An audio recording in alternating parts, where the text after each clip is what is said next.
Bismillahirrahmanirrahim. Assalamualaikum warahmatullahi wabarakatuh. Pemirsa yang dirahmati Allah, marilah kita simak ceramah dari Ustadz Abdul Somad dengan tema Duka di atas duka.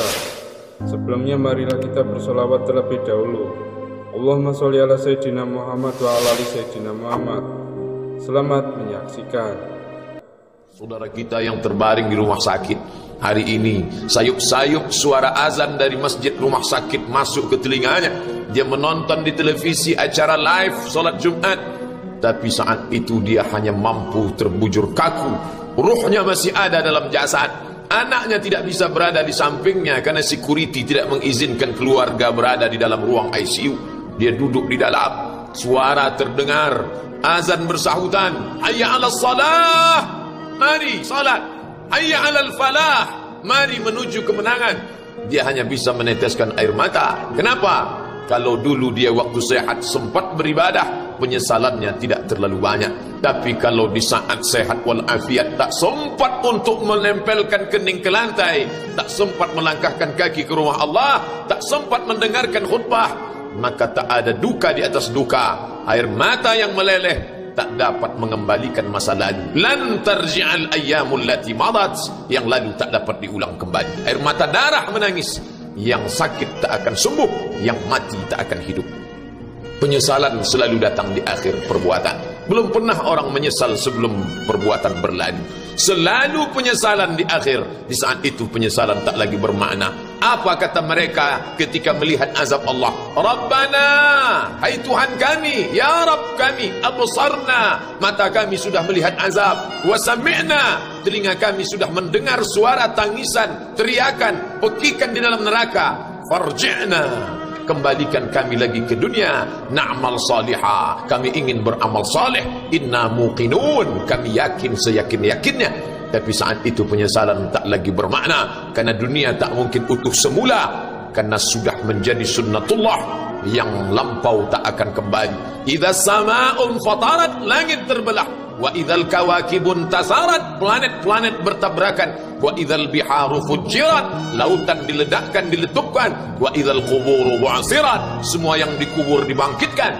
Alimat nafsum ma qaddamat wa akharat, disitulah orang baru sadar apa yang dulu pernah aku lakukan. Wa qadimna ila ma amilu min amalin, semua amal mereka kami tunjukkan, kami datangkan. Ini amalmu, ini infakmu, ini wakafmu, ini sedekahmu, ini salawatmu, ini bacaan Qur'anmu, ini zikirmu. Tersenyum mata melihat amal. Faman ya'mal mithqala dzarratin khairan yarah. Tapi jangan lupa, apakah yang dosa-dosa itu dilupakan begitu saja? Yang buruk pun akan nampak juga. Faman ya'mal mithqala dzarratin syarran, sebesar ujung rambut, sebesar telapak kaki semut yang hitam, di atas batu yang hitam, di tengah malam yang kelam, di dalam samudra yang gelap, akan ditampakkan juga pada hari itu. Yauma tublas sarair, segala rahasia ditunjukkan, dan mata akan melihat dengan penglihatan yang nyata. Mulut tidak lagi bisa menjawab. Al-yawma nakhtimu ala afwahihim, hari itu mulut kami kunci, karena mulut itu yang dulu pandai mencari-cari alasan, bersilat lidah, maka hari itu lidah dikunci. Wa tukallimuna aydihim, tangan mereka akan buat bicara. Wa tashhadu arjuluhum, kaki bersaksi. Apa yang akan dibicarakan tangan, apa yang akan dipersaksikan kaki? Bima kanu yaksibun, semua yang pernah dilakukan di masa yang lalu. Berapa atasanmu sanggup memberi gaji sehingga begitu enteng kau tinggalkan solatmu? Apa yang dijanjikan istrimu sehingga begitu enteng kau berikan yang haram, hanya rayuan sesaat, padahal dia pun akan meninggalkanmu sebelum masa tua tiba? Apa yang dijanjikan anak-anakmu?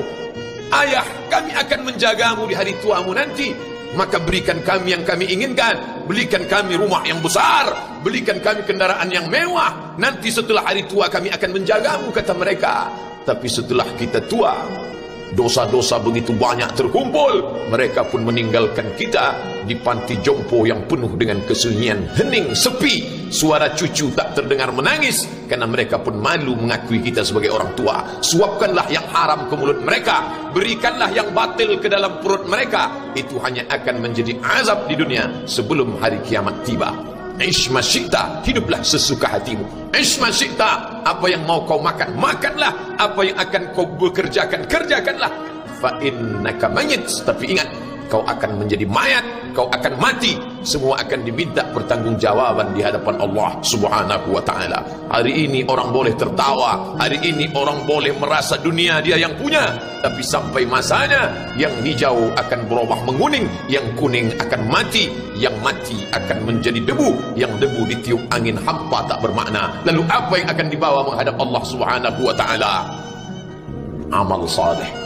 Kalau pernahlah mulut itu membaca sepotong dua potong ayat sebelum berangkat bekerja, kalau sempatlah masuk ke kamar mandi mengambil air wudhu, salat sunat duha sebelum berangkat bekerja, kalau sempatlah ketika duduk dalam suasana santai membuka iPad lalu dibuka Quran digital sambil melihat beberapa ayat merenungkan maknanya mengingat mati, kalau sempatlah mulut mengucapkan subhanallah wa bihamdihi subhanallahil azim, kalau sempatlah anak istri dibawa ke masjid iktikaf mendengarkan pengajian, kalau sempatlah beberapa persen dari pendapatan itu dilimpahkan ke rumah anak yatim panti jompo masjid, kalau sempatlah beberapa meter tanah dibeli untuk pembebasan mendirikan rumah Allah, kalau sempat memberikan beberapa karpet untuk rumah yang selalu ditinggalkan, kalau sempatlah membelikan beberapa kilo beras untuk yatim piatu dan panti jompo, itu yang akan menolong di hadapan Allah.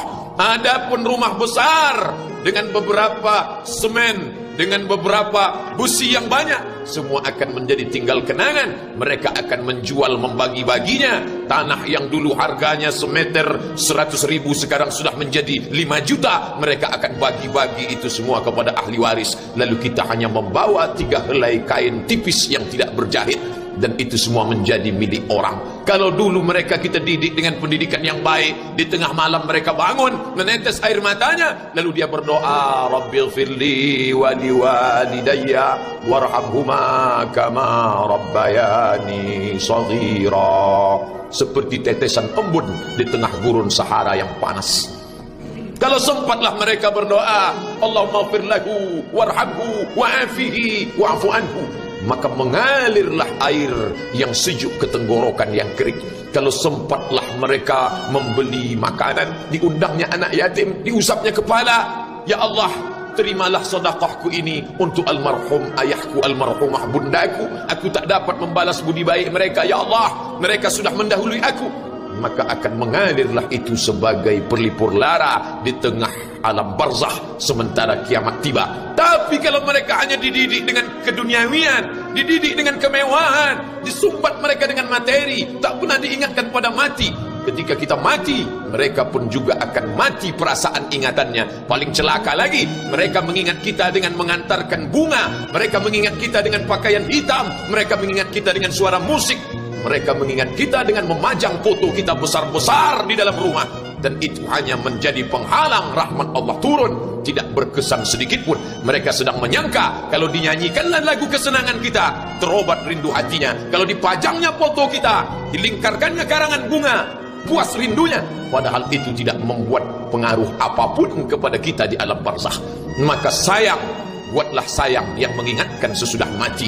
Kalau rindu, buatlah kerinduan yang membuat dia akan tetap mengalir sebagai satu amal sesudah kematian. Idza matal insan, kalau manusia mati, inqata'a. Dulu rajin membaca Quran, berhenti. Dulu rajin salat tahajud, berhenti. Dulu rajin menghatamkan segala yang baik-baik, berhenti. Tapi ada yang tetap mengalir. Di antara yang mengalir itu adalah shadaqatun jariyah.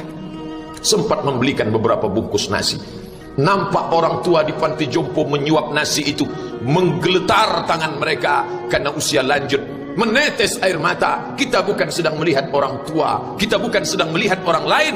Saat itu kita sedang melihat potret diri kita 30 tahun yang akan datang. Di mana aku 30 tahun akan datang? Surga, kenikmatan yang luar biasa, tapi dia tidak akan dimasuki oleh orang yang biasa-biasa. Solat biasa, baca Quran biasa, zikir biasa, untuk mendapatkan yang luar biasa, maka itu bukan perimbangan ibadah yang fair. Hanya dengan solat wajib biasa, hanya dengan baca Quran biasa, hanya dengan zikir biasa, hanya dengan sedekah biasa, berharap akan masuk ke dalam surga yang luar biasa, maka sungguh bukan suatu perimbangan perniagaan yang seimbang antara makhluk dengan Khalik Allah Subhanahu wa ta'ala.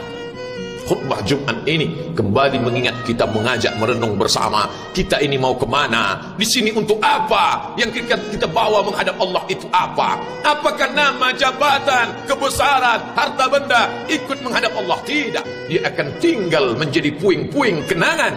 Yang akan dibawa adalah amal saleh. Makanya kita selalu berdoa selesai wudu, Allahumma ja'alni minat tawabin waj'alni minal mutatahhirin. Ditutup dengan waj'alni min ibadikas salihin, karena orang yang soleh lah yang selamat dari kerugian. Yang lain rugi. Innal insan, semua manusia lafi khusrin, rugi. Yang kaya rugi, yang punya kuasa rugi, yang ganteng rugi, yang punya anak rugi, yang punya istri rugi.